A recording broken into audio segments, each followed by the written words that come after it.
welcome Thank you. Anne-Marie Marone, Mm-hmm. my new beautiful friend.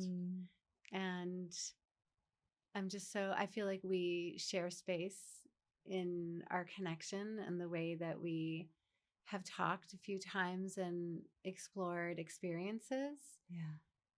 And I want, I envision this time for us to just be about how we dig in the dirt Mm. of mysticism and our guides and our teachers and the wisdom of ancient practices, but how we bring that into our bodies and into the Yes. earth and into real relationships and how what does that look like for you and how we flow with that. Mm-hmm.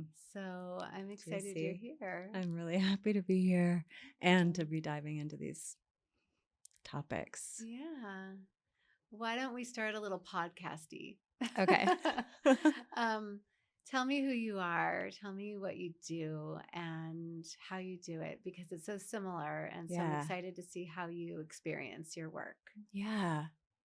It's such a big question. I mean on paper I do business consulting and executive coaching, but then I also do work with people that are not executives, and that work tends to be more what we might call shamanic in the sense of, and sometimes actually with executives we do this work as well, but I feel like the main essence of my work is helping people access the intelligence in their being that, of course, our mind is incredible, but there's so much accessible through the body and even not just the body, beyond that, like sensing, intuitive, knowing that maybe comes through the body, but maybe comes in insights or visions or other ways of accessing unseen realms. So if I were to say now, after 20 something years of this work, it's really evolved into helping people feel seen in places. Like I feel like so much of my work has been cultivating a level of stillness in myself so that when I'm sitting with someone, and I'm irreverent and I'm crazy and wild in my own right too, but it feels like with this ability to just stay present with people, I'm constantly amazed of what can arise when a nervous system co-regulates and there's safety in the field and someone's body can just start, and their mind and their heart intelligence can start revealing what's most alive, what wants to most be seen. So I feel like that's what I'm, like a jaguar. That's what I track. I track. I saw your belt. That's right. Yeah. And I love to just track those nuances, reflect them back, and help people open further to themselves. That's beautiful. Beautiful. Do you feel like, obviously you teach it, so it was an awareness of diving deep into your own map and your own somatics and your nervous system to bring your presence to where it is now? Because you do have like this, I feel like when I am with you, I can see like lives behind you. And I feel like you've done this before. I feel like you've done this before. You've been here before. You've been in different, realms before. And like, I wonder if it's hard for you to come back to this and how that's been to be in this body. Yes. I love that question. It's interesting. I came into a family and a time where there was nothing about being in the body. Everything was about performing. So we were all athletes. We were all very driven, type A. And so I learned how to operate in the world by being a high performer. And what was so interesting is while I was a competitive triathlete and would ride my bike to my corporate job in Chicago and then I'd swim in the lake and I was so intense. Yeah. But it's kind of what I was born into. And so I had all these more subtle, intuitive, like very attuned parts of me, but I didn't dare share them anywhere because when I had previously, it was like, I remember one time, like, some comment about, you're not psychic. What are you trying to do? It was a sibling. And I was just like, Yeah. I don't even remember what I did. I just remember the statement. Yes. And so I feel like my whole journey has been about coming into the body actually, and trusting these subtle knowings. I was taught to override my knowings. Oh yeah. I was taught to not feel this body, right, but to just treat it like a machine right. and really people please and do what, everybody wanted so that I could stay safe. Right. First of all, that resonates so much, Wow. except for the triathlons. Okay. Like that's not, I played You softball. saved yourself from that. Okay. I was a softball player, but I wasn't an overachiever in that area. But otherwise it's such I don't think, look, we were probably born into a time where they didn't have the language in the 80s and the 70s to talk about how you feel in your body. No. But that real jarring of you like expressing your psychicness and then having it be shut down. Yeah. I have a similar experience as well. And I think it sounds like to me you are now trusting the liminal spaces. Yes. That quietness that only happens when we've also dealt with whatever reason why our nervous system is so jarred, right? It's that external, but that internal quietness. That's like a lifetime of work, not work, but of cultivating. How did you do it? Well, it was actually, which is usually the case with things like this, it was a complete dark night of the soul. I was in I was in a corporate career in Chicago, and I had enough of an awakening to leave that. It took me a while, and I did some funny things to get out, but I finally got out and I moved to Boulder. And when I got here, I was like, okay, I was still in my I'm going to do something cool next. And I got so sick. Wow. I was laid out, and I tried to climb out. I had this period where I ended up working with Ken Wilber, and I was doing these really cool things with all these different people here. And then I got flatlined, and I literally, the fatigue and the intensity and the inflammation, and nobody knew much about Lyme at that time, but that was part of what was happening. Yeah. And so long story short, I ended up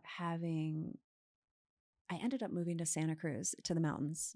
And I was living on this land. I had a little place I was living in, but for the most part, I was sleeping on the land. Wow. I was rewilding myself because I was coming from such a different way of being. And so I was sick. Doctors didn't know what to do with me. Right. And I started just listening to the land and having the life show me how to heal. And part of what it was the silence and the amount of time I was spent alone. It was so excruciating.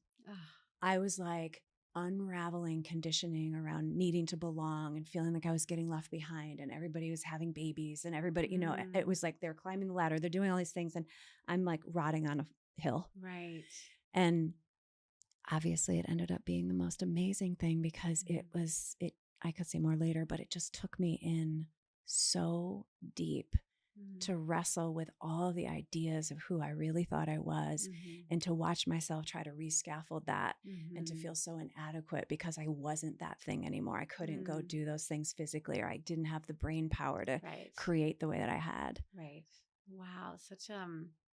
Thank you for sharing that. And I can feel that real dark night of the soul feeling. I also think it's a really big deal. Well, maybe it wasn't a long time ago, but it's a really big, obviously it wasn't, because there was nothing else but land and silence. And now the idea of living off a land and being silent is what? Are you okay? Yeah, exactly. But it's almost I feel in general, our world, the way that we live is this one trajectory. Yes. And it's still got the energy of achievement, and we have to pay the bills. And now we're more busy than our parents ever were with all this stupid thing, which is amazing and awful all at once. And there's so much of this. I feel it's just going and going and going. And the fact that you could just give it all up and listen is excruciating. I mean, it sounds painful and life-changing all at once. 100%. But so disorienting. Oh my God. Go ahead. What were you going to say? Well, I was just feeling into, there's so many of us that want a different life. Yeah. And like yearn for that quietness. And I mean, you can see it on like the only things I follow on Instagram mostly are people that live on farms. Oh, cool. People That's your like, envy. Yeah, it is. I'm like, I'm going to do that. Yeah. But it is a real like yearning for this ancient way of living. Yes.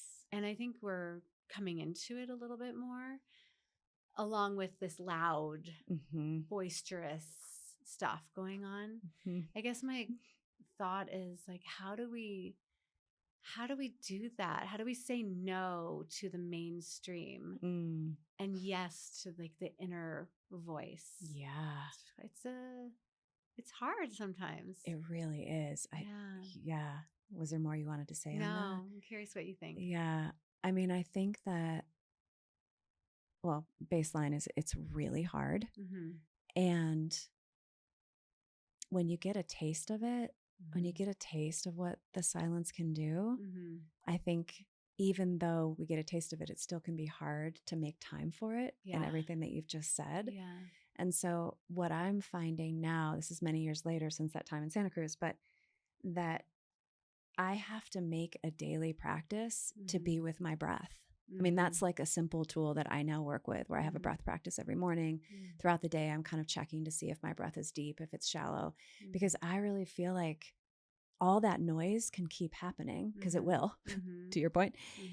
But there's something about getting my nervous system regulated even in the noise, that the silence is there. Yeah. But I notice it more when I'm regulated.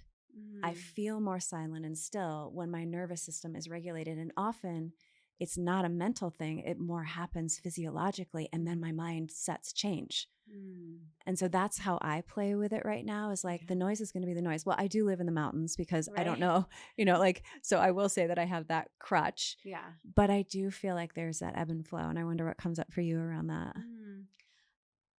I really love the idea. And I think this is what you're saying is we can't escape fully. Yeah. I mean, you live in the mountains, which is a nice escape. Yeah. But you have a practice that actually brings your ancient breath work to the chaos. So I think as a person who's done a lot of work as well, that I think in the beginning of it all, I used to want to escape. Yes. Right. I need an escape route. And now what I see as like I don't want to say the word achievement because that's not the word I'm looking for.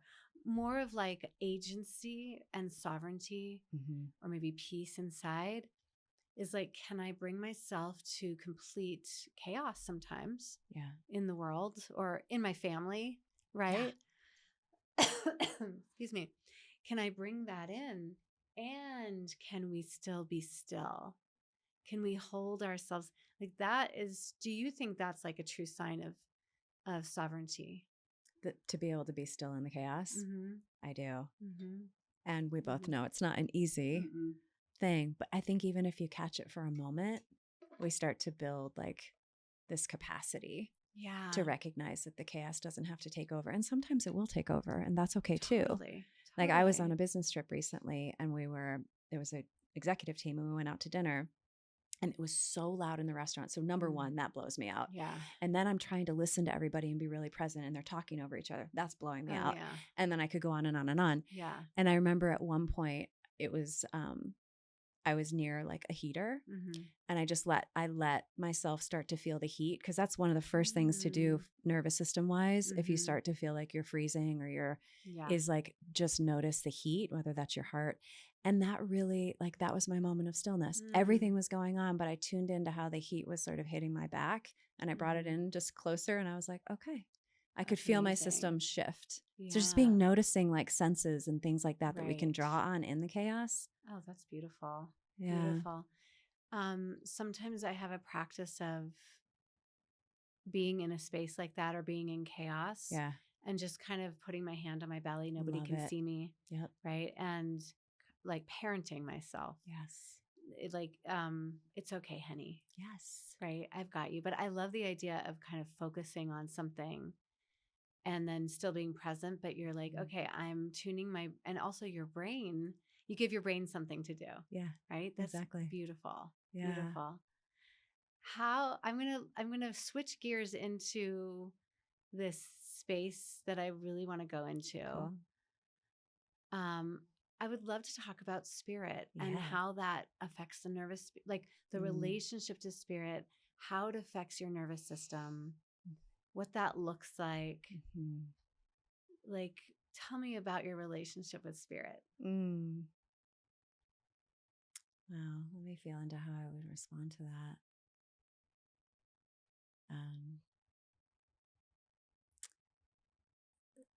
I would say that my relationship with spirit is this sense of being so connected and alive. And what I mean by that is like the laughter we were having earlier. Yeah. Like to me, that's when I'm just so at ease in my nervous system, I feel like I can be this generative energy of whatever, whether it's laughter or being in grief, or that I can just allow anything to move through and just be it for the moment and then let it go and let the next thing come through. And so there's something about like, that's my starting point, I guess, of how I feel my connection with spirit That's is. Beautiful. I love that. Do you have a daily practice or a practice of communing with spirit? So feeling it, yes, right? And then do you talk to that energy? Do you use prayer? How does that like manifest in different ways? Yeah, a lot of different ways, but I do pray. So in the morning, I usually have some practice before I get up, and it's either breath or movement or something. I do a lot of Kundalini yoga, like drawing on mantra and mudras, and but I always do prayer at the end, and it's just this fortifying sense of whether I'm speaking to my higher self or I'm speaking to some, I still don't even quite know, like what I would formulate, because the mind has all sorts of ideas. But what I feel like I'm doing is I'm partnering with this intelligence.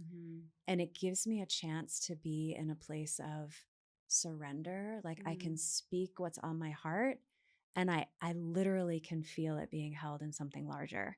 And I don't always know what's going to happen, but I will ask for guidance, or can you give me insight on this? Or, and so that's definitely a huge way, prayer. Yeah. And then I would just say there's a lot more, but the other is nature. Yeah. I feel like and I have a dog, which helps me get outside a lot. Totally. And I love to hike and I love to plunge in rivers. And so for me, it's like anytime I can just immerse myself in the natural world. Like the other day I was laying outside and it's still winter up there, but I saw this little purple flower and it's the yarrow starting to, and I was like, oh my God.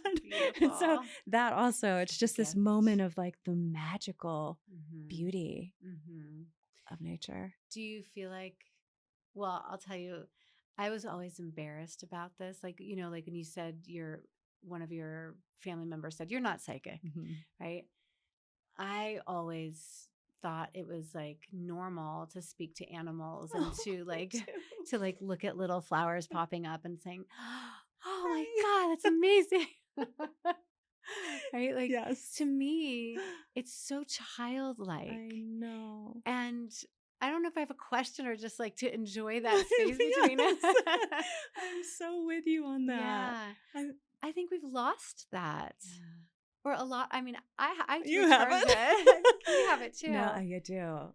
Like how, I guess it's like, I think a lot of us are in our heads and we're so focused on, I work with some people that are, women that have either big jobs and big families and, the to-do list and I'm one of those people.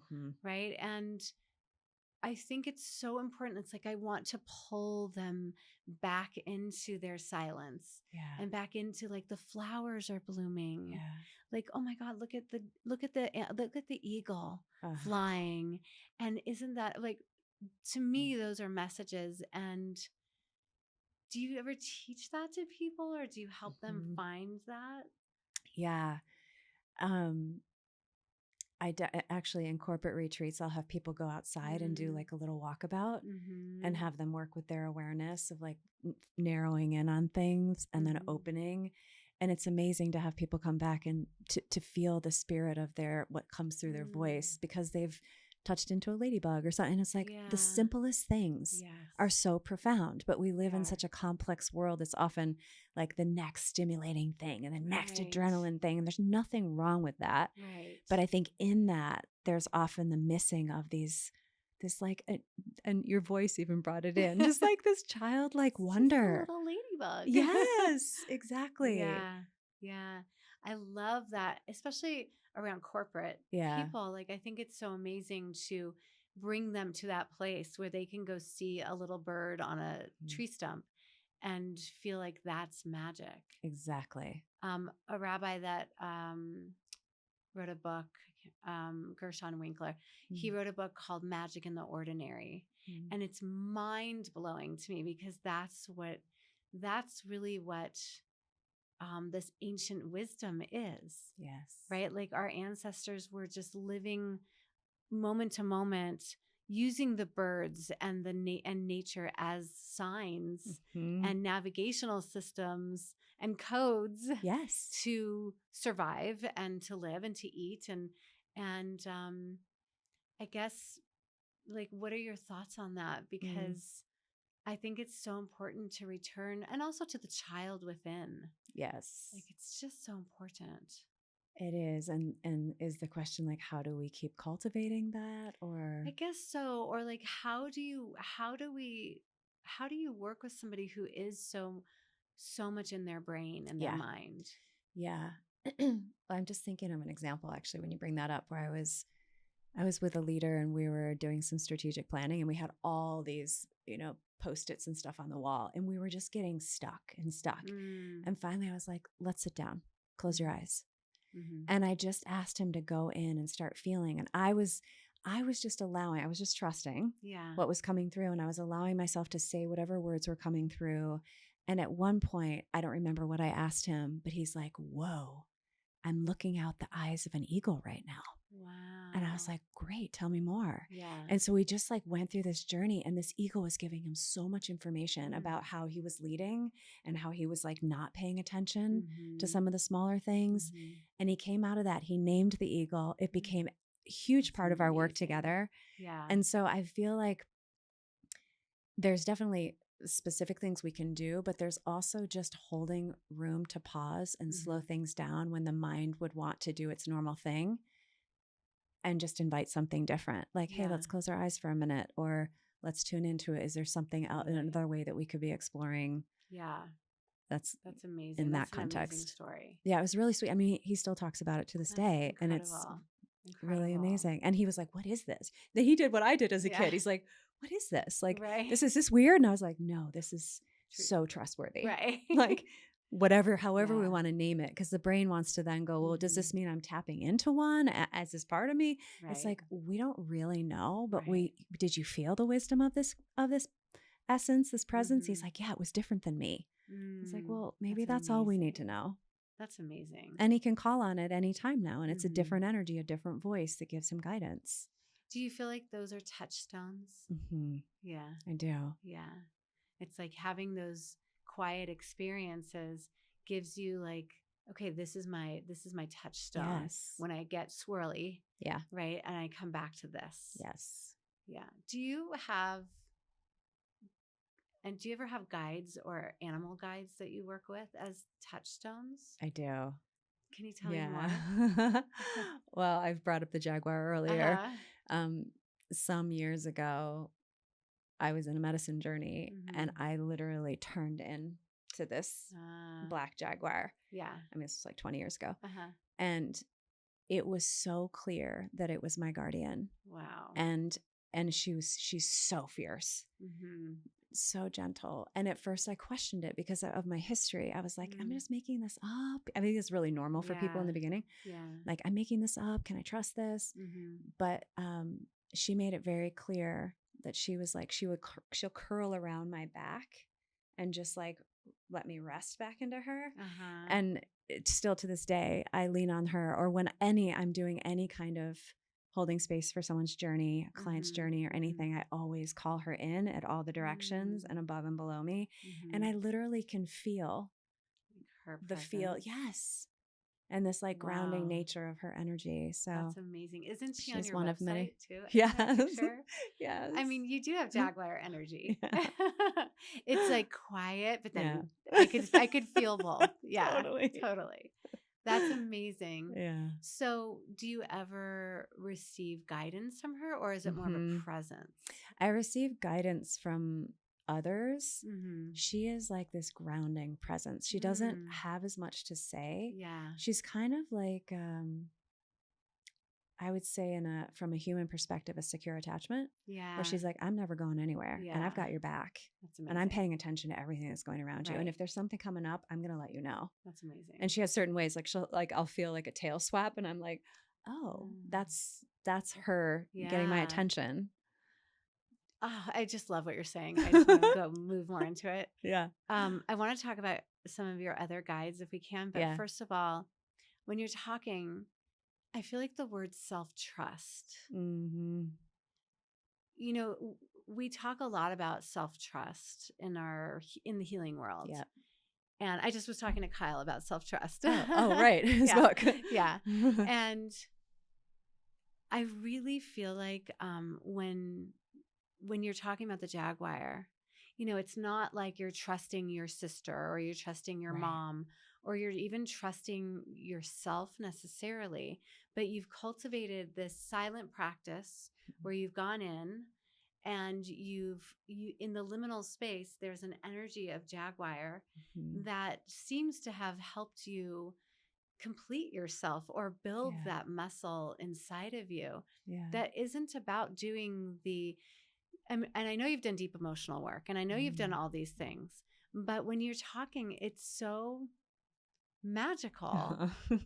Like, so tell me more about how these animals or guides can help you build the things we need to actually go out into the chaos. Yeah. Oh, I love the connection of that. Well, let's riff on that together because I feel like, how do these animals help us be in the chaos? Yeah. Do you have something coming up? Yeah, totally.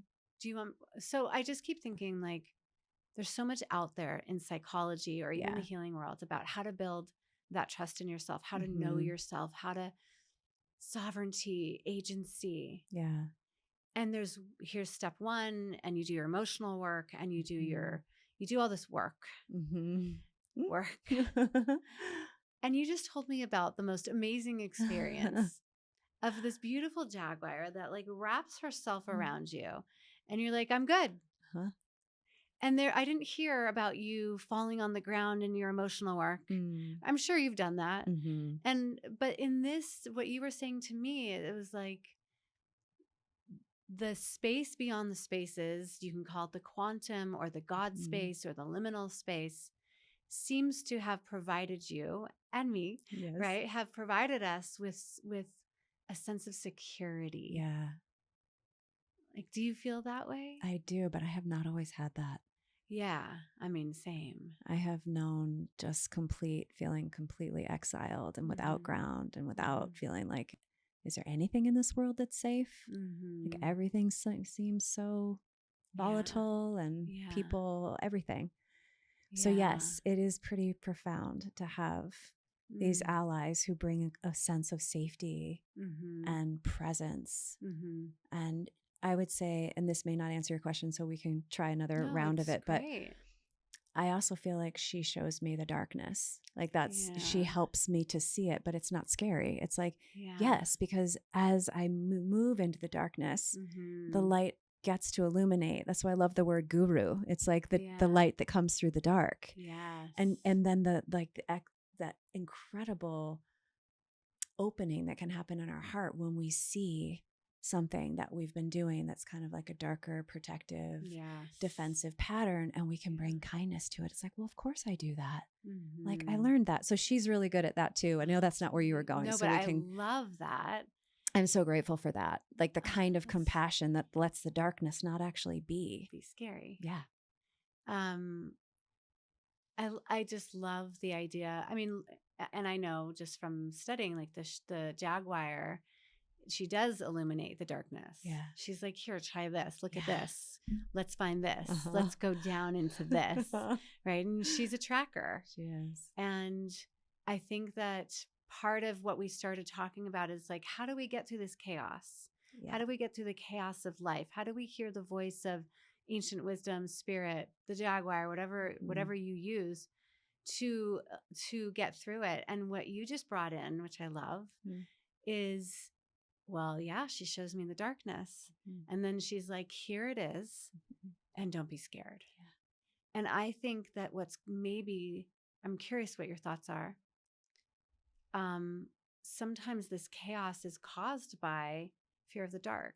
Totally. I mean, I wish, like, what are your thoughts on that? Yeah. Well, I do think that anything that we're afraid of looking at, feeling, sensing gets like all that energy gets pressed into a certain, whether it's repression or it's like a contraction away from, but that there's this way that we're avoiding. Yeah. And I think that does create this sense of kind of amputating part of who we are, because we are all of this, essentially. Right. I have a client I'm thinking of that is really afraid of the darkness and like what's inside of her. Yeah. And when she goes down into those spaces, she pulls back up and she pulls back in. Yeah. Right. Because it's scary to go down there at this point. How do you help that part of you or that part of your clients that they see that it's there, but they're afraid to go into it? I mean, they need a jaguar. Yeah, everyone needs a jaguar. Yeah, totally. Well, I love the question because it was coming through a minute ago, which is there's this other component, which is our heart. And I feel like I often will teach people. I don't teach them anything. I just guide them. Yeah, like, when you're feeling that, literally put your hand on your heart, because instantly you're already doing something where you're warming the heart. There's more hormones that come from the heart, more messages from the heart to the brain than vice versa. Yeah. This is our largest electromagnetic field in the body, way over the mind. And so I do feel like there's kind of a marrying of, it's easier to go towards the darkness when you know you have a resource of like coming back to your heart. And I think it takes, it's building a relationship with the heart intelligence, getting to know, how do we access it? How do we know when we're there? And there's physical things you can do, like putting your hand on your heart. But I often will, when people are hesitant, it's totally normalizing it. Yeah. It's like out of the gate. Yeah. Like, of course you are. Right. Like, this is what we're wired to move away from what is perceived as threatening. Right. So absolutely. Yeah, right on track. And then starting to build a sense of connecting to their own heart intelligence, or feeling held by me initially, or even calling in. Yeah. Some kind of, I won't even seed it further than like, is there some kind of energy or a being that you've known, or an animal or something that you find powerful that you'd want here with us right now? I love that. Or an older part of you, or, but using that quantum field and the timeline shift to call in another element. I'll often call in a redwood tree. It's like whatever will. Yeah. Yeah. And so I find that can be a really helpful bridge for like what you were describing, this client that's like, oh, I can't quite. Yeah. I do think that, like, from what you're saying, I've seen it, and I wonder if you have, like, people usually have touchstones. Yeah. Safety touchstones in like the back of their closet of their head or their heart. Right. Oh, when I was a kid, I had a dog. I mean, for me, like, it all started with my physical dog, right? Things weren't comfortable, weren't safe, I wasn't feeling safe, but I would go in the backyard and my dog was like, you're my touchstone. Yeah. You're it. So sometimes you can go back in time and really find, like, where was that safety, and really attach yourself to that dog or the redwood tree or whatever, and then bring it with you. And we have to use our imagination and trust. And yes. Yeah. And I think that's like a big learning in and of itself, is just letting the trusting where the imagine takes us. imagination takes us. And also, I love your cue to people. Like, do you remember a time? Like, you probably have these touchstones. Like, even saying that could also just be opening and awakening something of, even the people listening right now. It's like, what are your places? Like, where do you go? What do you remember from childhood that was like one of your first things that you used to regulate yourself in the noise?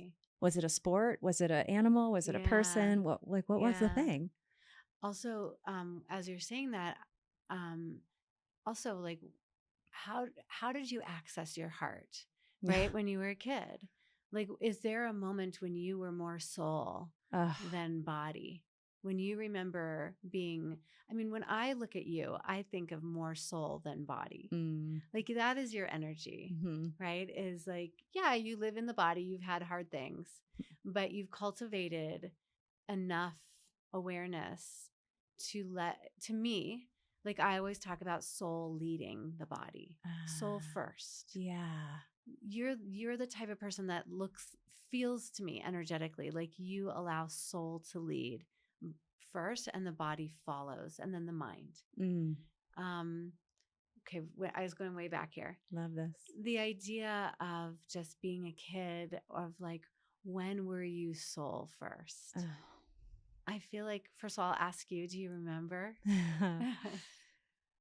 I do, but it didn't last for long. That's just, I think trauma does that. Yeah. The noise in the household, the violence, the never having it mirrored back. What was mirrored back was, do the right thing, perform. And so it's taken me a really long time. Of course, it's been there the whole time, and other people saw it in me. But when I was a teenager, my older brother died, and it was like he was my only protector, safe space.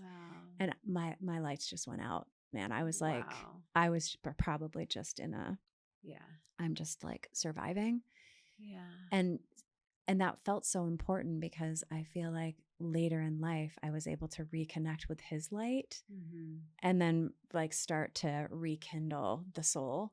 But it took a lot of unconditioning, which is what was happening in that mountain in Santa Cruz, where I was just seeing all of these ways that I had been identified with who I thought I was to compensate for the absence of my presence of my soul. And so that's what was excruciating. It's like, how do you unravel these things? But I'm a performer, and that's how I'm smart. I have my MBA, like I do these things. And like, those don't mean anything at the end of the day. And I had to start seeing that and then feel who I was underneath, which was what the gift was. Oh, it's amazing. And I can also feel the pain in that. Yeah. And also, when I asked you the question of like, can you feel when you were a soul?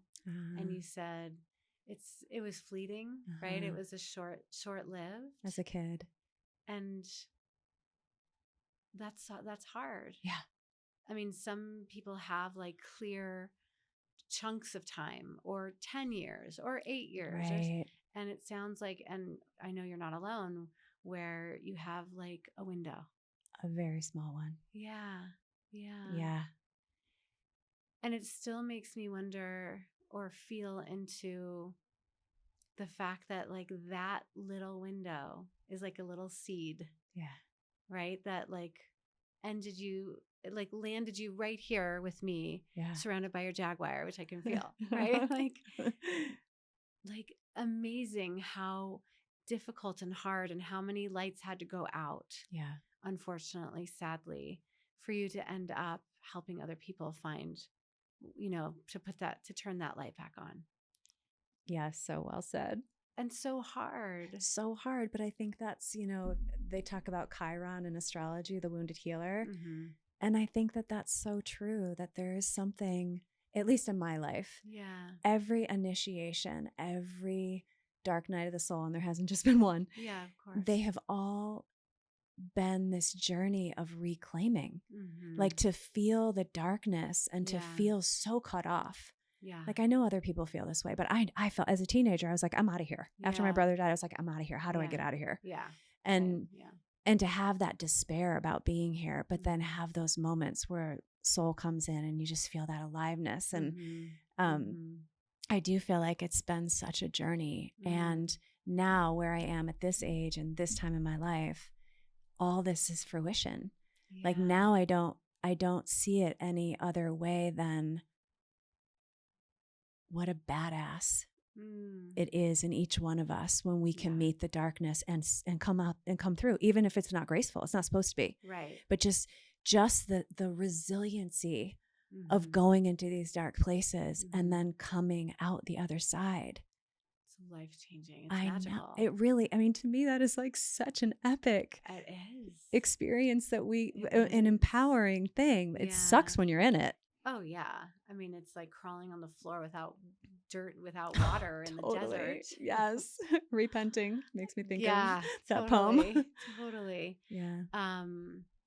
I love the idea of you reaching into like all the dark spaces and coming out and saying like, I know myself. I mean, that's kind of what I'm seeing is like, I know myself. Yeah. And you can see your fellow travelers, you know, when somebody knows themselves. Yeah. It feels like wisdom. And then what do you do with it? Right? Because like over here, I see all this chaos. There's like two lines. We have a decision to make. Right. And I think also in our world today, like we really do have a decision to make. You know, we can see all the craziness of our world. Yeah. Or we can go down this like, I see the darkness and I'm seeing it, so I'm making room for more light and more light and more light. And the more I see it, the more light comes in. And to me, you look like that person. It's so. I feel like we haven't really gone in the liminal spaces, but I feel like we're in them. Yeah, we can divert if you want to go in that direction. I'm trying to see how our time. Yeah.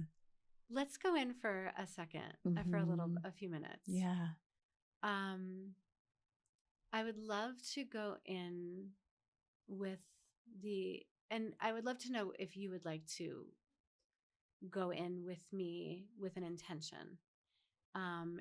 If we were to bring a message or guidance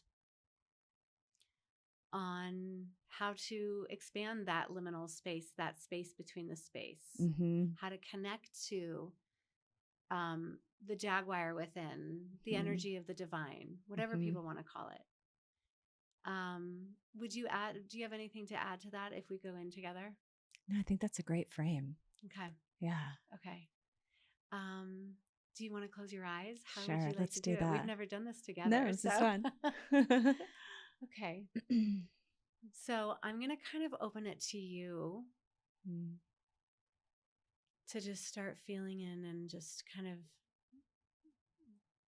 expressing what you see, what you feel, however you go into the quantum. And we're just seeding this whole thing of which of these two paths, what to do with the second path primarily, like how to cultivate the second path? I think so. Okay. Yeah.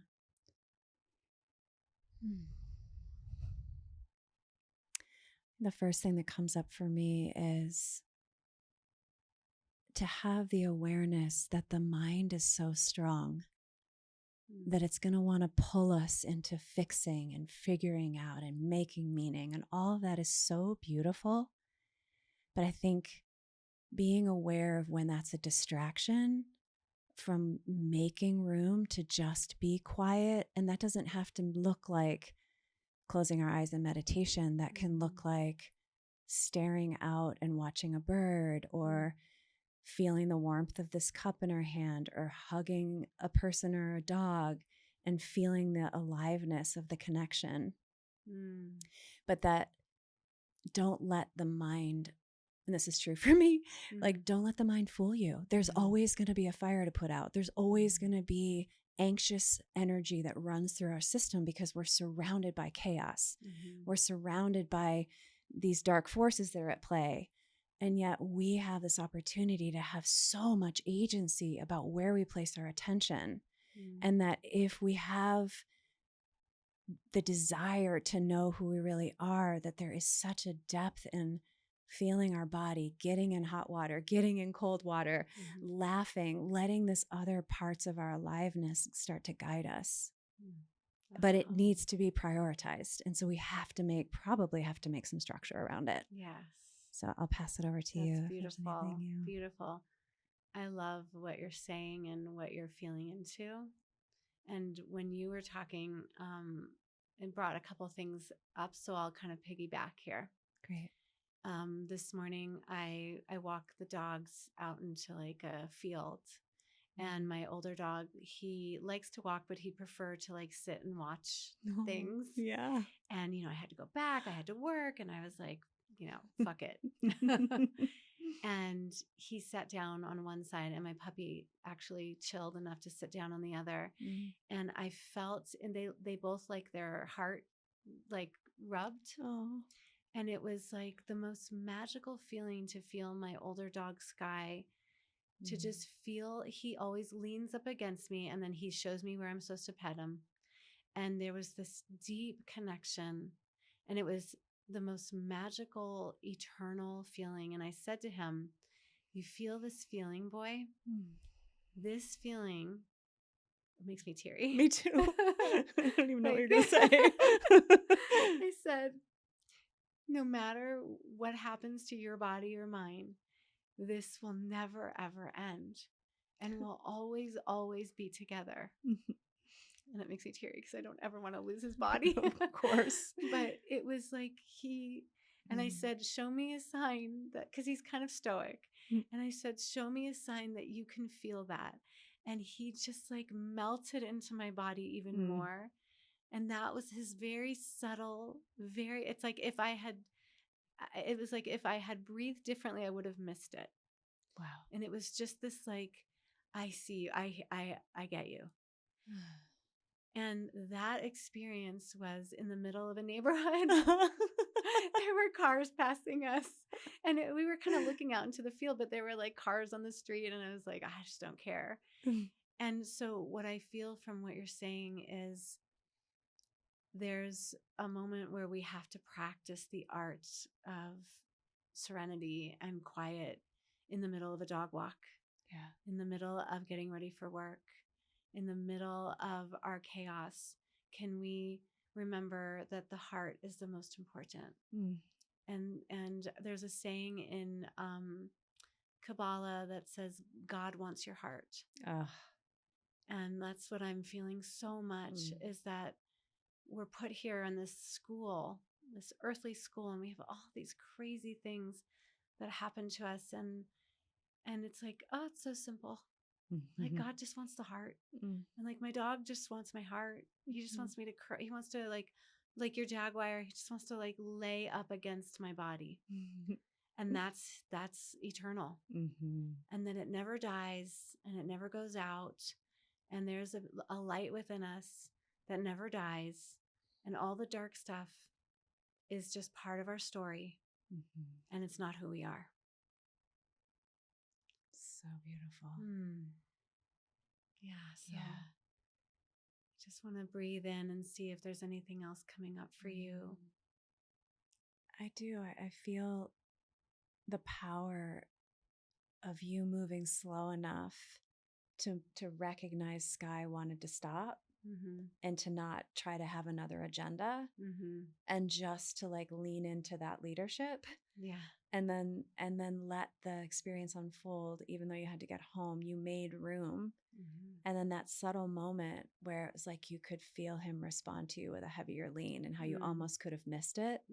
It's that subtle listening, paying attention, being present, which is why sometimes it's so challenging with these phones because they're constantly pulling us away from that. So I love that deeper message of being willing to like listen and slow down and not have our heads in technology. It's beautiful.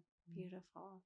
So what you're saying is we have to really cultivate that awareness and the willingness to put our phones down, to get into sacred space. But sacred space doesn't have to be 24 hours long. It doesn't have to be, it can be literally 2 minutes. Yes. it's magic. It really is. Yeah. Even if it's like standing by the sun coming in the window for like a millisecond in between something busy. Mm-hmm. Totally. Yeah. So just to close this portion and to come back, we just want to thank Spirit for moving through this conversation, but now moving through, and I think even as we were talking, just so grateful for the way she has moved in and out of our space, that we're sitting here expected to talk from our brain, and we've just totally taken the whole 45 whatever hour, I don't even know what time it is, to go into our hearts. And so as we slowly open our eyes, wow, I was just gone. As we slowly come back, I just feel like when we were closing our eyes, even more connected to you. Yeah. And I hope that anybody who watches this understands the power of our hearts connecting without even looking at each other, just like in synchronicity, and how intimate that was. I could feel my whole body kind of heating up in vulnerability of like, whoa, wow, we just did this thing that I've been dreaming about. And so I want to thank you for having the bravery to do that with me. So and then I guess I would turn it over to you and ask, is there anything that lights you up right now? You know, my podcast is called Soul Stories. Is there anything that lights you up and makes, I mean, you talked a lot about these things, but what is lighting you up right now with your work or in your soul or anything? I would say one of the biggest topics right now is having ruptures with people and healthy repair, and how there's nothing more powerful, at least right now, that I'm just deepening into around. We can't avoid being defensive, and we can't avoid some of these very basic human reactive places, but we can build so much trust and safety when we can take ownership after for what we've done. So it just feels like it's just such a huge part of my psyche right now, of just this normalizing that we're defensive as the starting gate, and then getting to know our particular patterns around that so we can come into this deeper connection. That's beautiful. And then just this telepathic type of connecting, and like the risk that can, it just feels so different than mind, but it's so potent. So thank you for opening that door and playing in that way. Thank you. Thank you for, again, being brave and courageous and coming on. And I want to hear more and more, like when we go to tea later. Yes, definitely. about your Jaguar, and just really giving us really good tools to not run away, but to step in. Yeah. And I think that if I could sum it up, I think it's really powerful to see a woman who steps in. And so thank you for being that model. Yeah, likewise. Thank you. Thank you. So good to be here. Thanks.